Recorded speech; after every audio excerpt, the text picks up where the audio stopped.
So let's move on. And well, I'm trying to cover in my presentation three things and how these three things are important for a modern firm and how these three things are somewhere correlated to each other.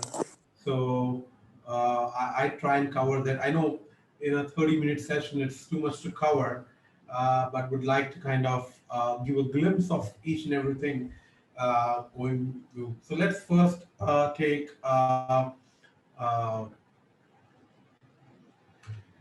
subscription-based pricing. So whenever we think of subscription-based pricing, comes to our mind is SaaS business. So the businesses which are successful and are valued multiple times, hundreds of times their revenue, what we call as SaaS businesses, are so that's where we think that subscription-based revenue point of reference is. But how it is related to accounting firm, we'll just come to that first. The two tests of subscription-based revenue pricing or implementing subscription-based revenue. First is customer is here to stay.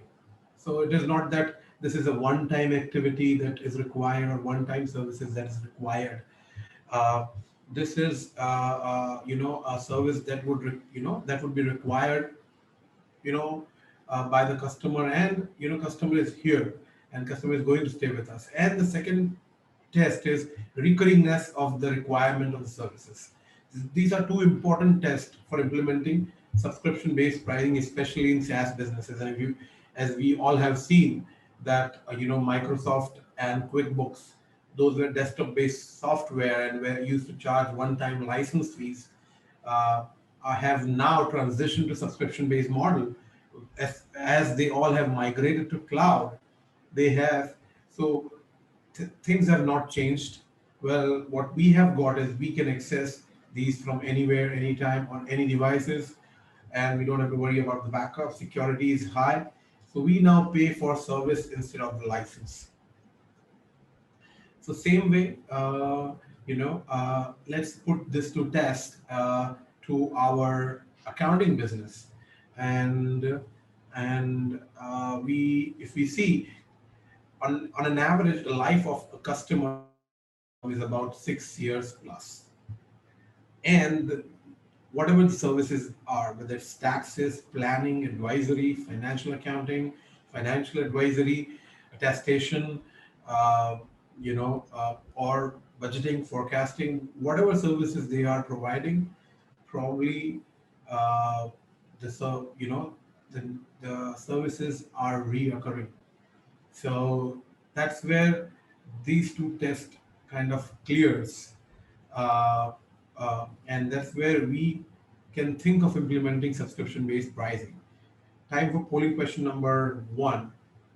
Have you tried implementing subscription-based pricing in your firm? And the second question is, uh, let us know in the chat if you have tried. What has been your experience? What was it negative? What is positive? What was the learning? What you initially tried and what did not work out? It would be a good learning for the people in the group.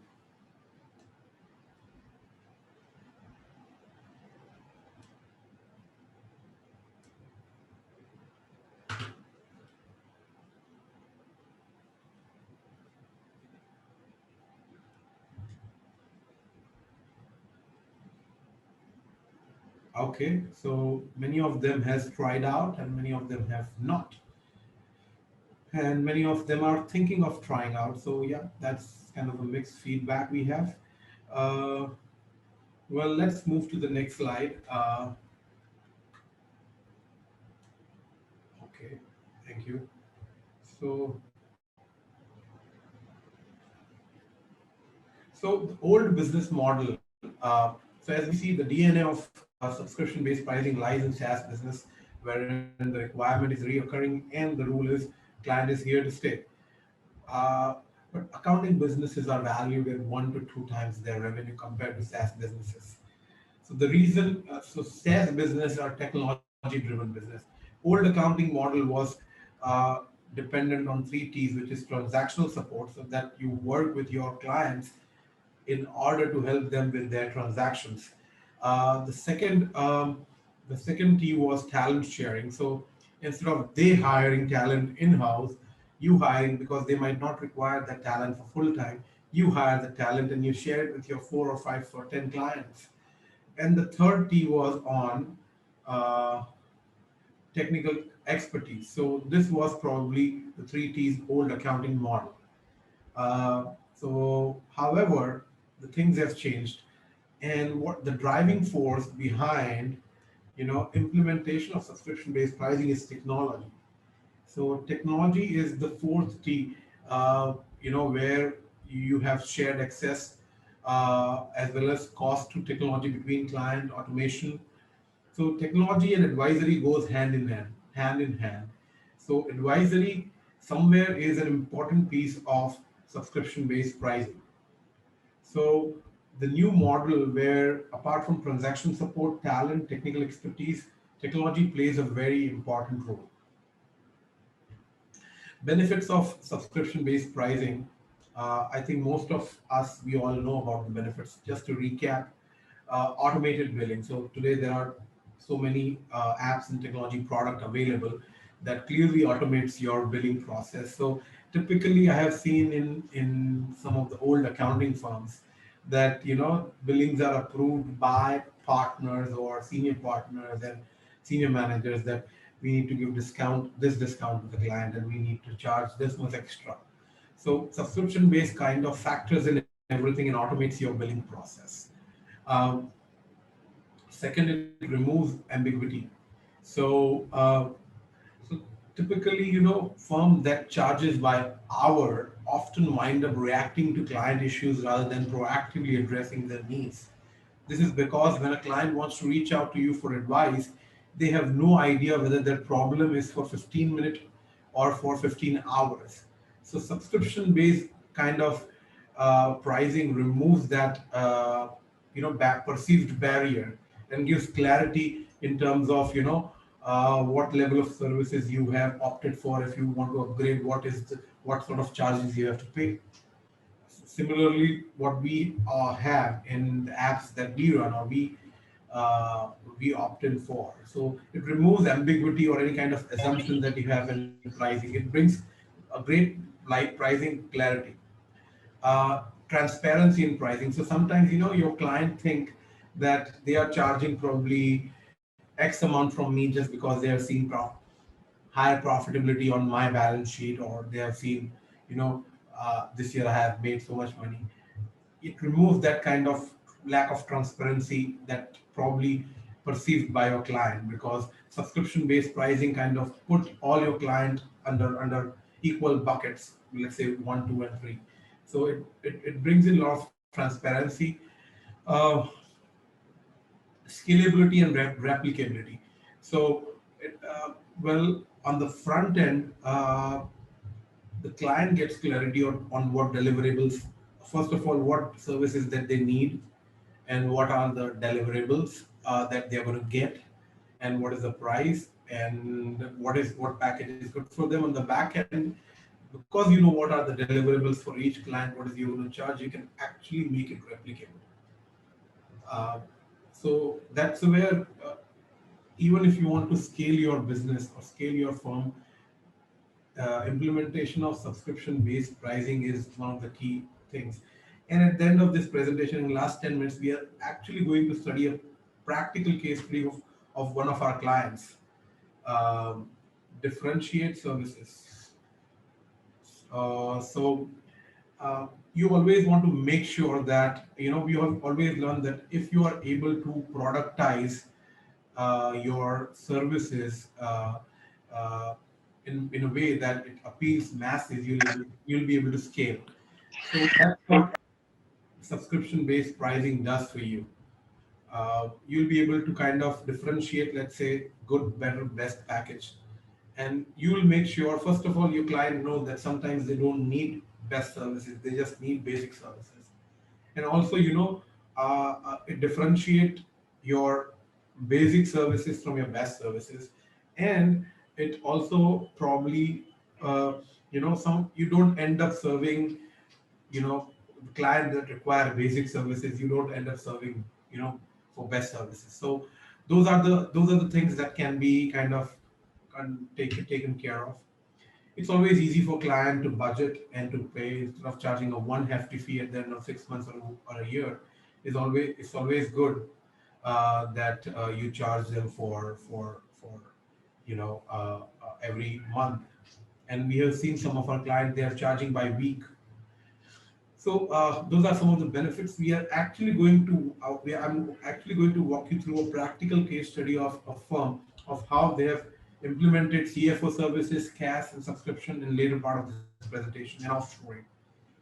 Now let us understand a little bit about CAS plus CFO services. So first of all, CAS is basically cloud accounting and advisory services. So, we started working with accounting firms 8 years back, and for the first 3 years, 4 years, what was coming through was uh, they were not interested anymore in taking transactional work, bookkeeping work, data entry work because it was not profitable or lucrative. They were pushing it back to the client and tell client, please do it yourself. And what used to happen very frequently was they received their books back for either a engagement or an attestation engagement, and books were inaccurate. The firm need to make several adjustments to get client records in order and then perform the services that they are engaged for. So as a firm started shifting to consultative advisory services, they needed more accurate information. And with this kind of setup, it was impossible.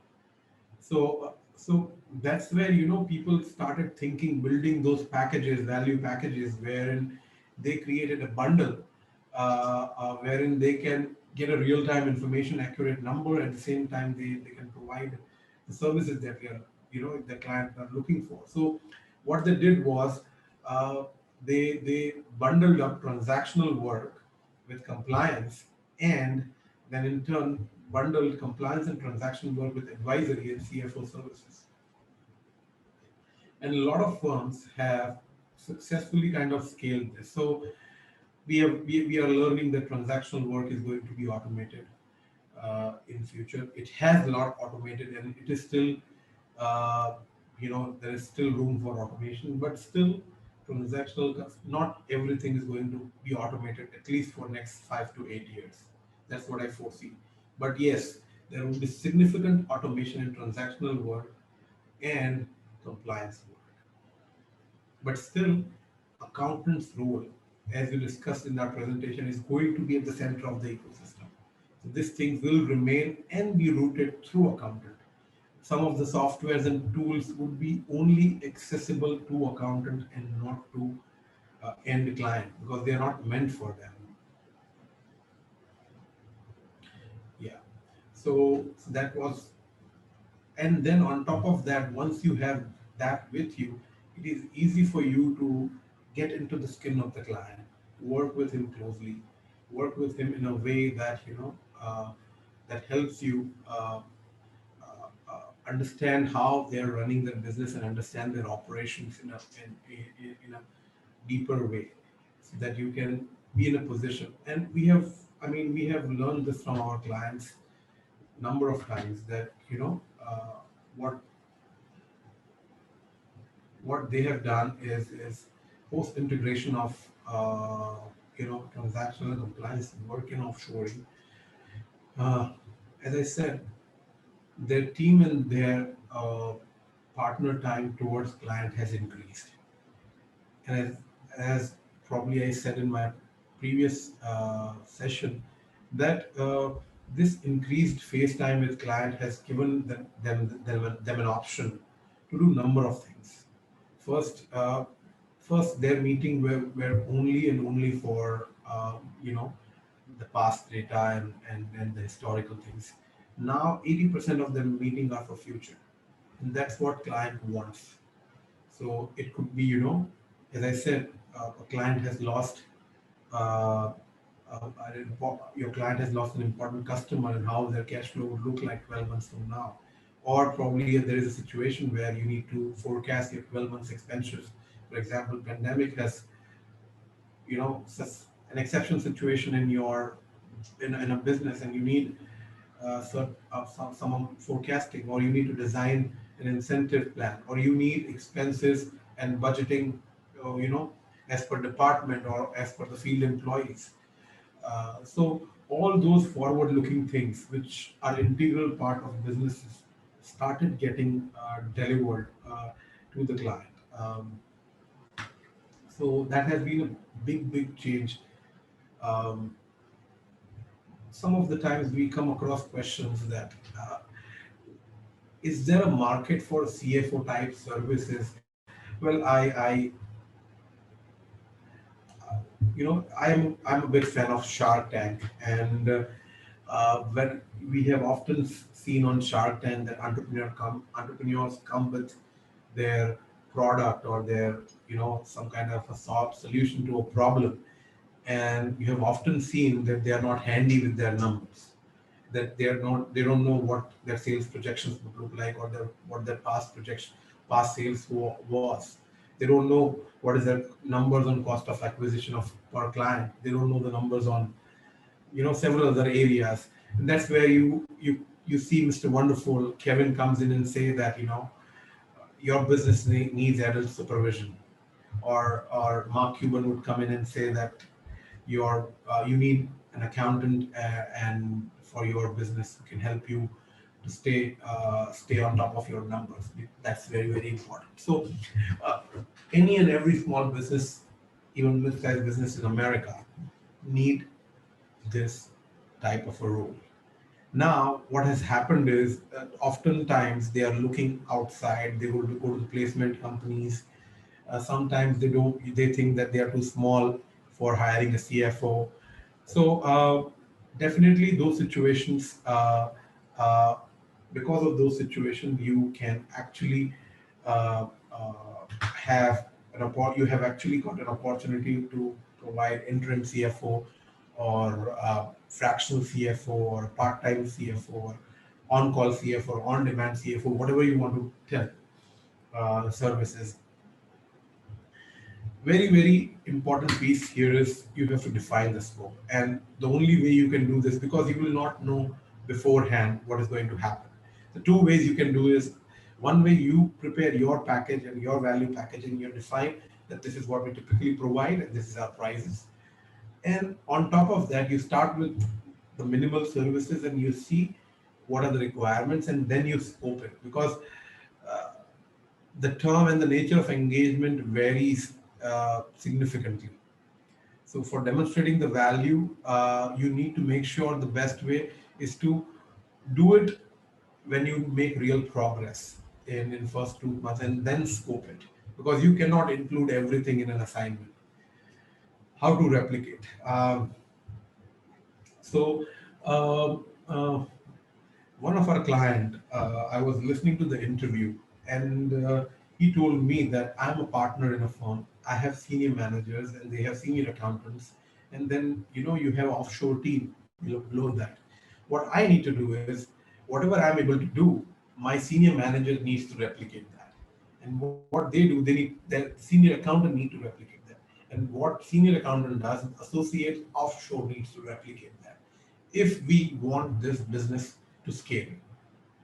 Uh, so it is very important that you document things, document in such a way that it becomes replicable. Create processes, document processes, so that your team member below you can actually replicate this. Often this question come across: what's the charge? What should be charged?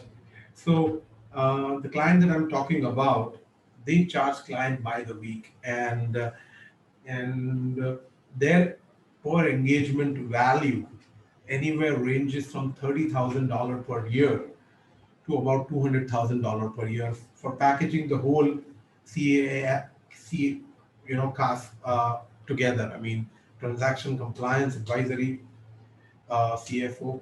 So depending on which package you are going for, it is. So you can create those packages, and if there is an extra on top of that, you can always articulate that value and let your client know. Um, so charging, the typical charge, the typical benchmark for these charges are you're going to put in-house team, or you're going to hire a part-time or a full-time CFO, the salaries of those two individuals and those two departments, and that's how you benchmark the pricing. And on top of that, the value as a team you bring in uh, to the business. So that's how you can do it. I think we have a question.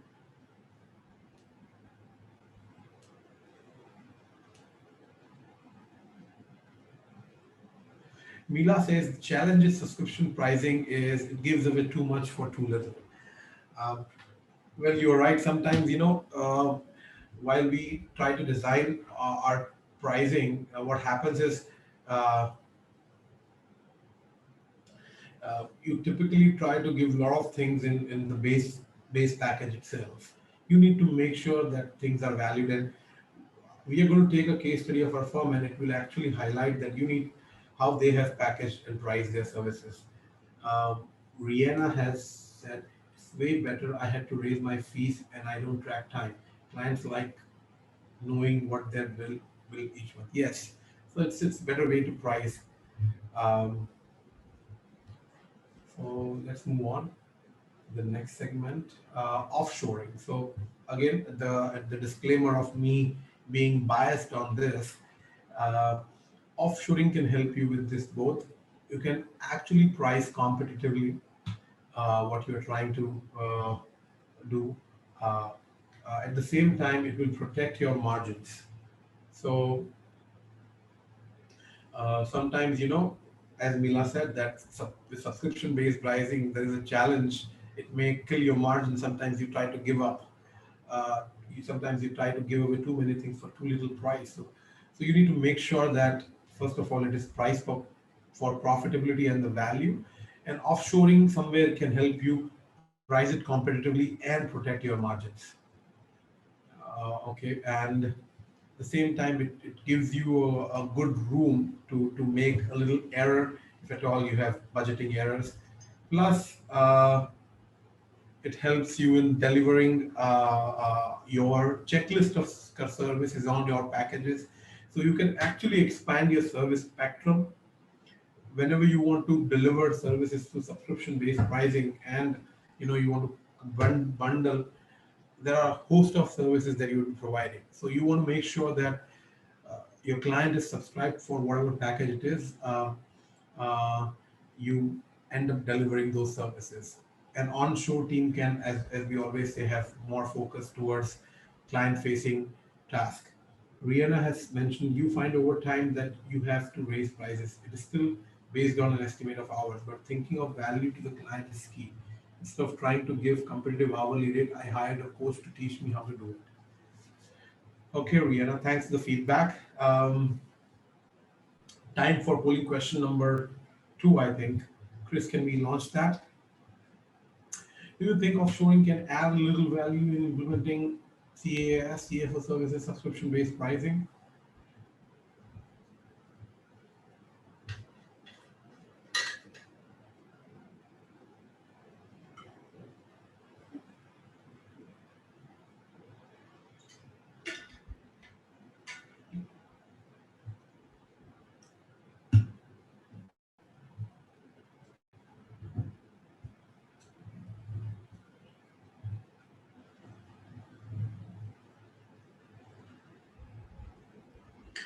Okay.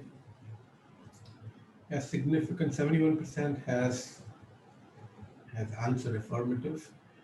Yep. Thank you, Chris. So as I promised that we will do a practical case study on how to implement. So I have prepared a checklist of, what are the things that are required to implement subscription-based pricing in your firm. So this is a checklist. So you have to name all the levels. So you need to make sure that all the levels are named. Then you have to differentiate between each level, and you have to price it for, as I said, profitability. You have to mention the billing cycle. explain suitability. So which client is suitable for what? Listing smallest of the services, then frequency of meeting consultation that you're going to do. Started with existing clients, make sure you communicate in advance. So you pilot your, if you are starting to do a pilot, make sure try it in probably 10-15 clients, and then probably move further by perfecting probably the pricing, or if any changes required, and make sure you communicate this in advance. So let's kind of test this. I'm going to share my screen with you guys for something else. So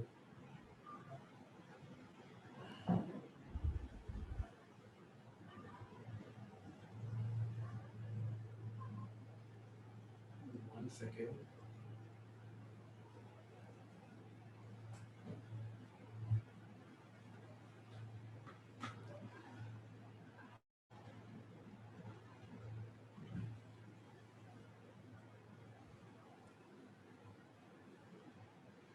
Hey Chris, can you just confirm that you're able to see my screen? Yep, we're good. Thank you. Thank you for that. So as we kind of looked at the checklist of how to implement subscription-based pricing into the firm, see, this is our client Summit CPA group. They have given a wonderful testimonial to us. You can go it on YouTube and check that out. And I'll drop this link in for you to check this. I'll drop this link in the chat for you to take a reference of.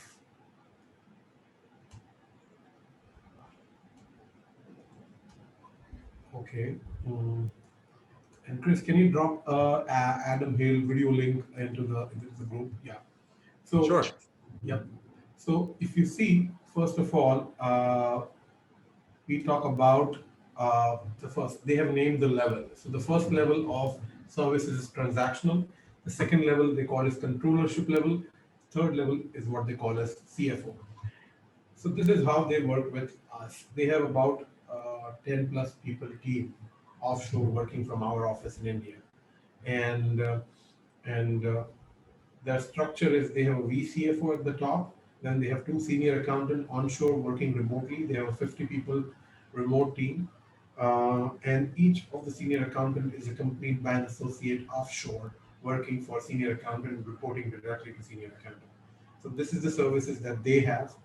Um, so they have named it, and kind of name signifies the level of services. Then they have prepared three levels of it. You see, they have put in the pricing, so they charge by week, average about 750 a week. And I was listening to the video of Jody, which they have done with David Costello, and I'll drop a link of that video. It's a wonderful video to watch. And he articulated in that video that their engagement is about the engagement value is from $30,000 to $200,000. Their average engagement value is 68,000 a year, and there are no contracts, no minimums. Uh, you bill by week, and then client can walk out anytime. They subscribe to the whole ecosystem of technology for client, and yeah. So this is their pricing. Uh, they have also articulated the billing cycle, so it's and then they have also mentioned, explain the rationale and the suitability that this is the client. So this is for company with 10, under 10 employees. This is a company for 10 to 20 employees. This is a company with 20 plus employees. Uh, they have listed out smallest of the services, uh, you know, that they are going to give. Plus, they have listed out the frequency of delivering the consultation that they are supposed to give. So, let's say they say that we have unlimited online support, once a month meeting, financial statement, monthly onboarding. They have back office services also like paying bills, invoicing, cash flow, expense tracking, taxes, director meeting. So they have included this and detailed everything into their package. So I think this is possibly the correct way to do it. I've dropped a link into the chat for you to review. Unless it is any other question, I think I'm done with the presentation. Um,